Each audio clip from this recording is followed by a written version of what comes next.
말씀입니다. 예수님 마음으로 빌립보서 2장 6절입니다.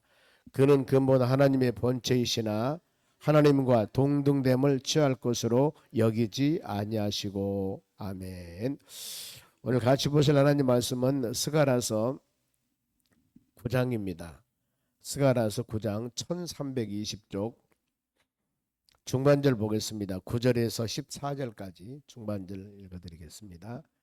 스가랴서 9장 9절에서 14절. 먼저 1320쪽입니다. 찾으신 줄로 믿고 9절 제가 읽겠습니다. 시온을 따라 크게 기뻐할지어다. 예루살렘을 따라 즐거이 부를지어다. 보라, 내 왕이 내게 임하시나니 그는 공의로우시며 구원을 베푸시며 겸손하여 나귀를 타시나니 나귀의 작은 것 곧 새끼 나귀 새끼니라.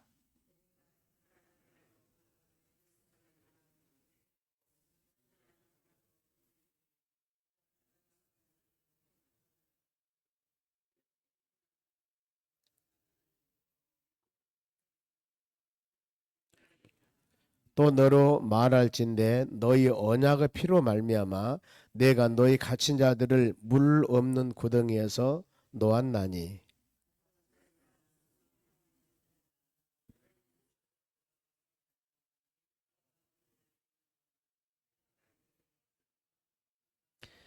내가 유다를 당긴 활로 삼고 에브라임을 끼운 화살로 삼았으니 시온아 내가 너희 자식들을 일으켜 헬라 자식들을 치게 하며 너를 용사의 칼과 같게 하리라. 여호와께서 그를 위하여 나타나서 그들의 화살을 번개같이 쏘아내실 것이며 주 여호와께서 나팔을 불게 하시며 남방 회오리 바람을 타고 가실 것이라. 아멘. 옆 사람 인사합시다. 오늘도 승리합시다. 오늘 하나님 말씀 하나님의 승리의 약속입니다.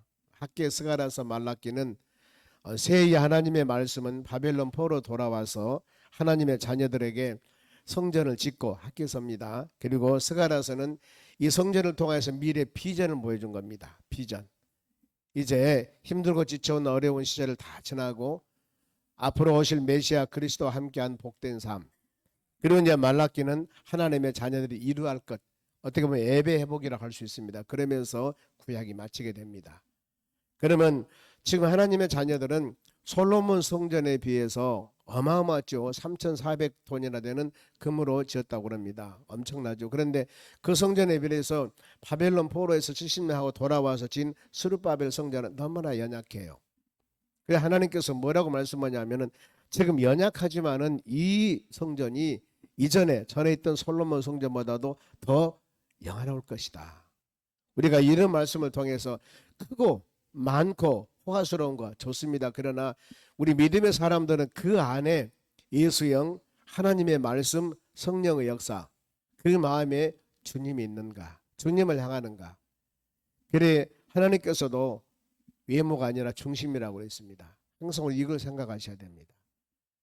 많은 사람들이 모여서 많은 일을 하는 거 좋습니다만은 과연 그것이 그리스도 안에서 하나님을 향하는 믿음의 삶의 방향성으로 가고 있는가. 어떤 사람 이런 말이 있습니다. 빠르게 가는 것이 중요한 것이 아니고 방향이 올바른가.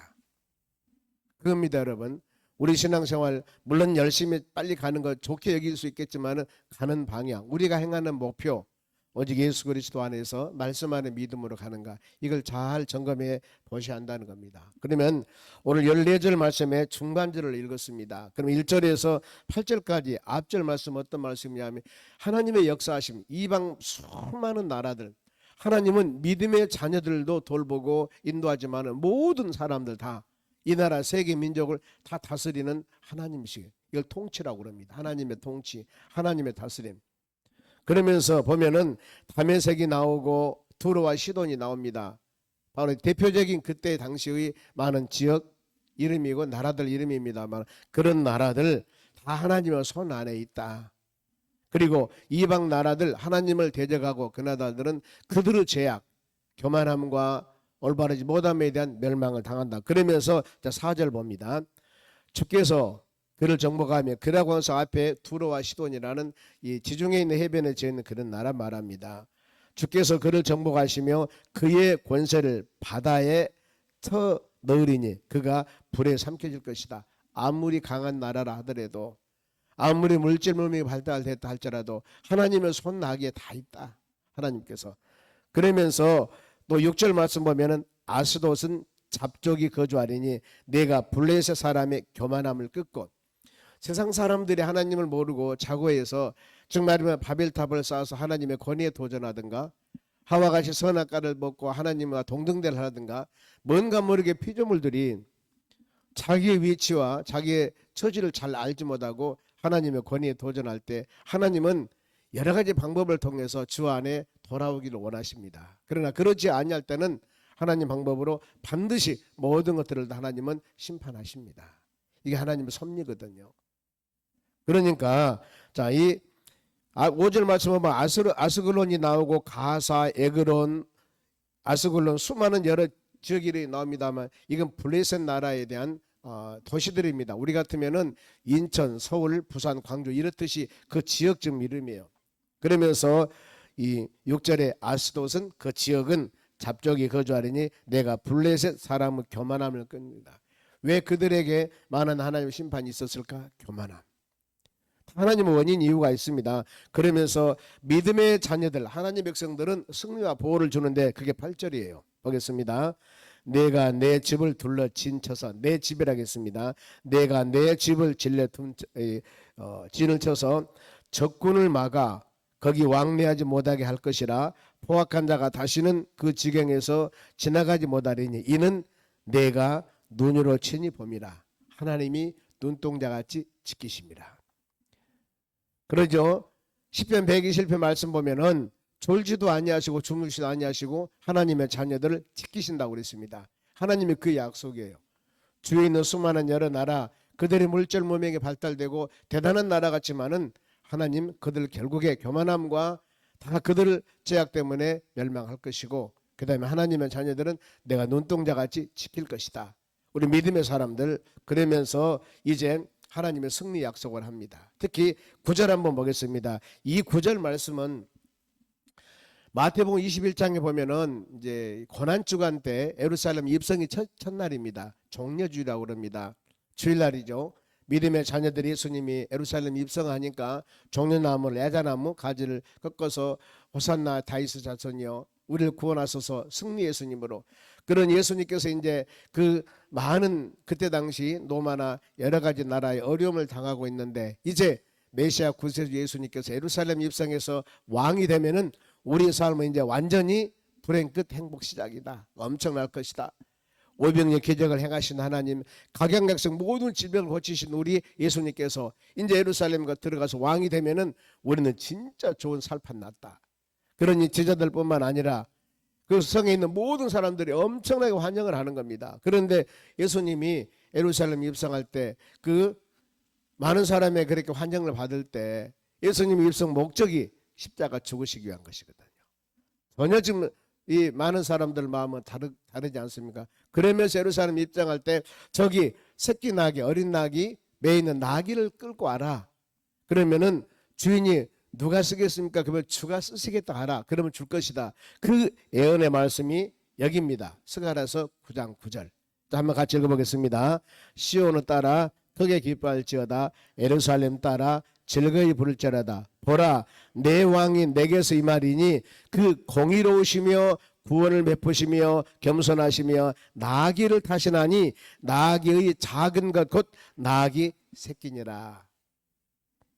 예수님께서 예루살렘 입성할 때 그 새끼 나귀, 어린 나귀 그 타고 예루살렘 입성한 것이 스가랴서 본문 말씀 9장 9절의 예언의 말씀입니다. 이 예언을 이루기 위해서 그렇게 하신 겁니다. 아니, 나귀 아니라 말을 타고 갈 수도 있고 소를 타고 갈 수도 있고 다른 짐승을 타고 갈 수도 있는데 왜 그랬을까? 성경 말씀은 여러분 1.1획 변화 없이 예언과 성취로 다 이루어진 겁니다. 예수님 태어남도 마찬가지입니다. 예수님 당시에 마리아는 저 나사렛에 있었습니다. 우리 같으면 인천 지역이에요. 우리나라 같으면은. 그런데 어린이 낳기서 어디로 왔습니까? 광주로 온 거예요. 광주로. 왜 그럴까요? 만일에 광주가 예루살렘이라 한다면 우리를 구원할 구세주는 예루살렘에서 탄생하셔야 됩니다. 왜요? 미가서 5장 2절에 그렇게 예언이 되었어요. 구세주는 베들레헴에서 에브라임 베들레헴 에브라다야 네가 작을지라도 나라를 구할 구세주가 너희에게서 나올 것이다. 예수님의 탄생, 구세주 탄생은 베들레헴에서 태어나야 되거든요. 그렇기 때문에 그렇게, 그러니까 우연히 된 것들이 아니라 모든 것들은 하나님의 역사, 하나님의 섭리 가운데 이루어지는 겁니다. 그래서 하나님 말씀은 1.1의 변함없이 다 이루어진다는 겁니다. 수많은 이 예언의 모든 말씀 보면은 이사야 53장 말씀 보면은 왜 주님이 십자가에 죽으셨습니까? 그가 찔림으로 허물리라며 그가 사물의 제약을 일합니다. 그것 예수님은 반드시 구세주 메시아는 그렇게 죽으셔야 되는 거예요. 53장 그렇게 예언된 겁니다. 근데 모든 성경 말씀은 우리가 예언과 성취로 되었습니다. 하나하나 되어진 일들이 우연된 일이 아니에요. 하나님의 섭리 가운데 다 이루어진 겁니다. 특히 스가랴서 9장 9절. 그러면은 예수님의 성품은 어떤 성품이에요? 지금 앞으로 메시아입니다. 성품은 공의로우시며 구원을 베푸시며 겸손하시며, 지난 주일날 빌립보서 2장 우리가 말씀 묵상하면서 그랬죠. 예수님의 성품은 뭐였을까? 마태복음 11장 29절 말씀했습니다. 그는 온유하고 겸손하니. 이게 예수님의 성품이라고 그랬습니다. 너의 멍에를 먹어 내게 배우라. 예수님의 성품 온유와 겸손함이라고 그랬습니다. 여기 말씀하지 않습니까? 겸손하며 공의로우시며 구원을 베푸시며 나귀를 타고 새끼 나귀를 타고 오실 분이다. 앞으로 오실 구세주 메시아는 이렇게 오실 것이라고 지금 예언하는 그런 장면들입니다. 보면은요. 그러면서 이제 어떻게 그 구세주 메시아 예수 그리스도가 오셔서 무엇을 하실 것인가? 10절 보세요. 내가 에브라임의 병거와 예루살렘의 말을 끊겠고, 전쟁이 십니다. 전쟁의 활도 끊으리니 그가 이방 사람들에게 화평을 전할 것이요. 모든 사람에게 예수 그리스도 안에 돌아와 모든 사람 다 구원받을 것이다. 그러면 그의 통치는 바다에서 바다까지 이르고 유브라데 강의 땅까지 이르라. 하나님의 통치. 지금 예수님께서는 부활 승천하셔서 하나님 보좌 우편에 계시면서 온 세상을 통치하고 계십니다. 주님은 지금. 주님은 그 메시아 구세주가 오실 것인데 그분은 이렇게 통치하실 것이다. 그러면서 하나님께서 언약 약속을 하는데 11절 또 너로 말할진대 내 언약의 피로 말미암아 내가 너희 갇힌 자들을 물 없는 구덩이에서 놓아놨니.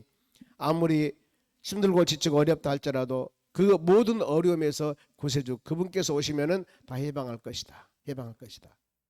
그래 예수 그리스도를 믿으면은 모든 사단마귀 권세 소리가 해방이 되는 것입니다. 진리 안에서 자유함을 얻는다고 그랬습니다. 진리는 예수 그리스도입니다. 주님이 나와 함께 하시고 주의 은혜 가운데 거하는 우리 믿음의 자녀들은 항상 그런 마음에 새기면서 하나님 예수님이 나의 10년 가운데 함께 하시고 주의 말씀이 내 10년 가운데 함께 할 때 내 마음의 자유함, 환경은 염려 근심 걱정할 사항이 있다 할지라도 주님이 나와 함께 하시고 지키시고 돌보시기 때문에 우리는 주님께 모든 것을 맡깁니다. 믿습니다 하는 믿음을 가지고 나아갈 때 우리 마음속에 자유함이 생기는 것입니다. 그러면서 또 12절에도 봅니다. 갇혀 있으나 소망을 품는 자들아 너희는 요새로 돌아올지라. 아무리 갇혔다 할지라도 험가저로 죽은 너희를 살리셨다고 성경은 말씀합니다. 믿음의 자녀들이 예수 그리스도를 믿기 전에 모든 사단마귀 권세 가운데 그야말로 죄의 종 노릇을 하면서 이렇게 마귀 굴레 있다 할지라도 예수 그리스도를 믿는 순간 우리가 모든 이런 굴레로부터 이 자유함을 얻게 되는 겁니다. 허물가지로 죽었던 우리를 살리신 하나님 아버지. 그래서 예수 그리스도를 믿고 믿음으로 살아가면서 우리 삶이 그러면 내 삶 가운데 주님이 나와 함께 하는데 내가 마음의 자유함을 얻고 사는가? 안 그러면 지금도 염려 근심을 많은 것들을 지고 사는가? 이걸 여러분 점검하면서 내가 진정한 자유가 없다면 진리 안에서 자유를 갖는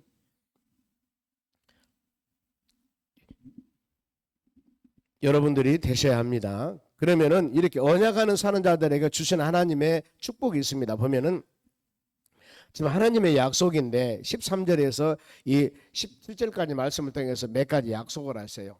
앞으로 메시아 구세주가 오셔서 우리에게 이런 은혜 주실 텐데 믿음 안에 진리 안에 사는 여러분 우리에게는 그런 놀라운 축복을 줄 것이다. 먼저 이 15절 말씀 볼까요? 15절 보면은 만군의 여호와께서 그들을 호위하시리니 호위하다는 단어입니다. 호위가 뭐냐면은 주에서 호위병같이 돌보시고 인도하시고 항상 감찰하신다는 것. 히브리서 1장 14절 말씀 보면 하나님께서는 천군 천사를 보낸다고 약속을 합니다. 그러면서 천사의 사명에 대해서 말씀을 해요. 천사의 사명은 믿는 자들을 구원하기 위해서 돌보기 위해서 보낸 피조물이라고 합니다. 끊임없이 천군 천사를 보내서 믿음의 자녀들을 돌볼 것이다. 여기도 마찬가지. 만군의 여호와께서 하나님께서 모든 천지 만물을 다스리는 만군 하나님께서 그들을 호위하시리니 믿음의 자녀를 돌보신다 그 말입니다. 그러니 여러분 얼마나 마음에 안위함과 평안함이 있겠습니까? 능력이 있는 군대나 능력이 있는 어떤 사람이 돌본 것이 아니라 만군 만왕 왕이신 하나님께서 그들을 돌봐주신다는 거예요. 여러분 우리도 이런 말씀 마음에 새길 때마다 하나님 그렇구나. 하나님 오늘 하루도 우리 계획하고 모든 일들 가운데 하나님이 돌보시고 인도하신다는 것을 확신을 가지고 믿음으로 갈 때 우리 마음속에 평안함과 자유함이 있는 것입니다. 그런데 이것을 갖지 아니할 때 오늘 내가 이 일을 해야 되는데 이런 상황 해야 되는데 만일에 하나님의 지키심과 돌보심을 믿지 아니할 때는 두렵지요. 떨립니다. 무섭습니다. 그래서 성경에는 수많은 말씀에 그렇습니다. 두려워하지 말고 무서워하지 말라. 중요한 것은 우리의 모든 너의 행하는 것들을 하나님께 맡기라고 그럽니다. 이하로 우리 계획한 모든 것들을 맡기면서 믿음으로 나가는 여러분들이 되시기를 바랍니다. 하나님이 반드시 호의하여 주실 줄로 믿습니다. 그러면서 더 나가서 하나님께서는 모든 전쟁과 수많은 어려움 가운데서도 다 하나님이 막아준다는 그게 14절입니다. 보겠습니다. 여호와께서 그들을 그 위에 나타나사 그들을 화살의 번개같이 쏘아내실 것이며 주 여호와께서 나팔을 불게 하시며 남방 회오리 바람을 타고 가실 것이다. 이 말씀 보면은요 하나님이 싸워주신다는 겁니다. 하나님이 만일에 전쟁이 일어나고 수많은 여러 가지 어려움이 있을 때 그래 여러분들이 어떤 상황 가운데 조금이라도 두려운다면 이거 생각하셔야 됩니다. 하나님은 나의 방패가 되신다. 나의 수많은 성경 말씀 그럽니다. 방패 적군을 막는 방패가 누구? 하나님이. 그리고 하나님이 나의 구원주가 되신다. 어려운 가운데 건져주시는데 능력과 힘 있는 사람이 아니라 전능하신 하나님께서 어떤 수단을 통해서든지 건져주신다. 이 다니엘서 3장에 보면은 다니엘 세 친구들입니다. 사드락 메삭 아벳느고 그 친구들이 금 신상에 절하지 않는다는 것 때문에 어디? 풀무불에 집어넣어요. 어마어마한 바로 풀무불에. 그런데 그들을 어떻게 돌봅니까? 머리털 하나 상치 아니하도록 사드락 메삭 아벳느고 세 사람을 풀무불에 집어넣는데 너니 세상 말로 강강수월래하고 돌아다닌 거예요. 이것을 뭐 깜짝 놀라버리지 않습니까? 하나님의 천사가 하나님이 돌봐준다는 거예요. 그들이 나왔습니다. 풀무불에서 머리털 하나 상치 않는다고 성경은 가르치고 있습니다. 여러분 우리가 하나님의 돌보심과 인도하심 아무리 강한 전쟁 아무리 강한 물리적인 수단이 있다 할지라도 하나님이 역사하시면은 능치 못할 일이 없습니다. 출애굽할 때 보세요. 출애굽기 14장 말씀 보면은 뒤에서 애국군들이 쳐들어옵니다. 앞에는 흐르는 바로 이 홍해 바다예요. 바다.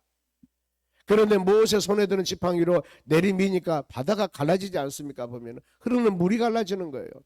하나님의 전능성입니다. 그러나가 하나님이 그와 같이 흐르는 물이 앞에 있고 뒤에 적군들이 쳐들어오면 다 물에 빠져 죽을 수밖에 없는 이런 그야말로 진퇴양난 아주 이 어려운 상황이라 할지라도 하나님은 돌보시고 인도하신 우리에게 가르쳐주는 그런 하나님의 말씀입니다. 때문에 여러분들이 혹시라도 그런 어려운 위경이나 그런 상황이 발생되어서는 이 하나님 말씀을 기억해야 됩니다. 홍해바다를 갈라지게 하신 하나님. 바로 사드락 메삭 아벳느고가 그 풀무불에 들어가서 그 어려운 환경에서도 건져내는 하나님. 우리 삶 가운데 이거 내 앞길이 막혔고 혹시라도 힘들고 어려울 때 주여 그 하나님은 우리 하나님입니다. 그들이 믿던 하나님은 우리가 지금 예배드리는 하나님하고 똑같은 하나님이셔요. 하나님 우리에게도 힘을 주고 능력을 주고 권능을 주어서 그 모든 위경에서 벗어나며 믿음으로 승리하도록 은혜 달라고 기도할 때 하나님이 환경을 주장하시고 우리에게 담대함을 주어서 모든 이겨나갈 수 있는 길로 인도해 주실 줄로 믿습니다. 그러면서 이제 16절 말씀 보면은 이 날에 하나님이 돌보고 구원하고 호위하고 그런 날입니다. 하나님 여호와께서 그들을 자기 백성의 양떼같이 구원하시리니 구원이라는 단어예요. 누구? 자기 백성 믿는 하나님의 자녀들을 바로 하나님께서 구원하시리니 그들이 왕관의 보석같이 여호와의 땅에 빛나리로다. 왕이 쓴 보석이 반짝반짝 빛납니다. 그와 같이 믿음의 자녀들을 하나님께서는 이와 같이 세우시고 능력과 힘을 주신다 그 말입니다. 이게 믿음으로 사는 사람들의 담대함입니다. 담대함. 믿음을 가지고 나가야 됩니다.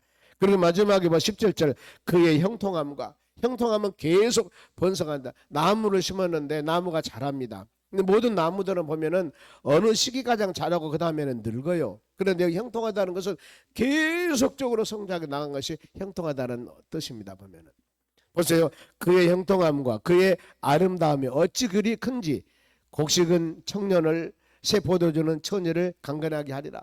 처녀, 청년들이 모든 젊은이들이 먹고 마시는 그 부족함이 없도록 주의 은혜 안에 형통하면서 하나님이 행하신 아름다움을 보고 찬양하며 영광 돌리며 살게 할 것이다. 얼마나 복되고 귀한 말씀입니까? 지금 현실의 믿음의 자녀들에게 이 비전을 가지라 그 말입니다. 메시아 구세주가 오셔서 반드시 이런 하나님 은혜와 사랑을 베풀어 줄 것이다.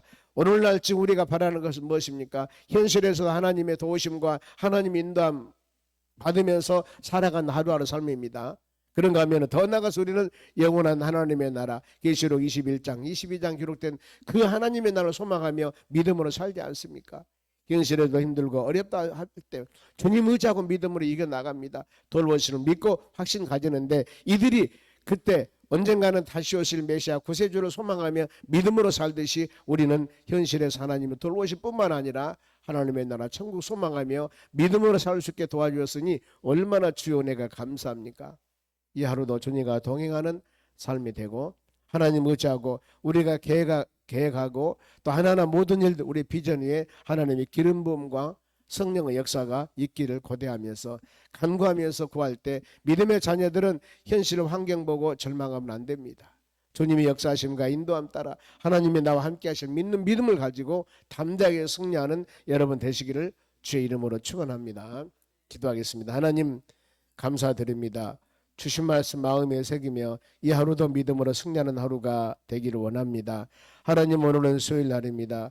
예배가 있습니다. 믿음의 자녀들이 주여 전에 와서 말씀 묵상하며 기도할 때 열린 마음으로 주여 하여 하나님의 선한 뜻을 이루는 축복된 자녀들이 되도록 은총을 주시옵소서. 하나님 주신 말씀 마음에 새기며 한 생명도 주님과 동행하는데 연약하지 않도록 도와주시고 우리 비전과 꿈 위에 계획 위에 하나님의 기름 부음이 있기를 원하며 간구할 때 30배, 60배, 100배의 복된 결실을 맺도록 은총을 내려 주시옵소서. 감사하며 예수님의 이름으로 기도하옵나이다. 아멘. 주기도문으로 마치겠습니다.